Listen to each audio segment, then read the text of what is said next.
Inspektorat Kabupaten Aceh Barat mengungkap total temuan pengelolaan dana desa pada 49 desa mencapai sekitar 10,7 miliar berdasarkan hasil audit terbaru. Inspektur Aceh Barat Zakaria Mahmud mengatakan temuan tersebut mencakup berbagai bentuk pelanggaran. Ada temuan fiktif, ada kegiatan maksudnya tidak dibuat kan.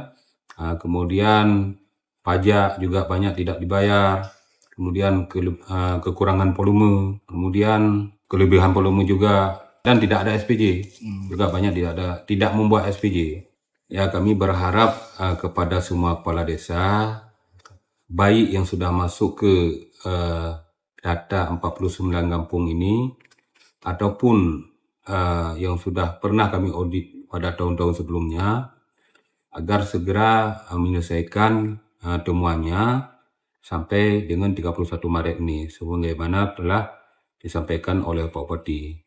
Dari total temuan tersebut, baru sebagian kecil yang telah dikembalikan oleh desa senilai 2,13 miliar, sementara mayoritas masih dalam proses penyelesaian hingga kini. Yang menjelaskan dari 49 desa yang masuk dalam hasil audit, baru 3 desa yang telah menyelesaikan seluruh temuan, yakni Ujung Tanah Darat, Pasi Aceh Baru, Kecamatan Merbo, serta Kampung Belakang Kecamatan Johan Pahlawan. Yang berharap seluruh gecik dapat menindaklanjuti hasil audit sebelum batas waktu yang ditentukan guna menghindari sanksi lebih lanjut. Reporter RRI Melabu Ilham Syah melaporkan.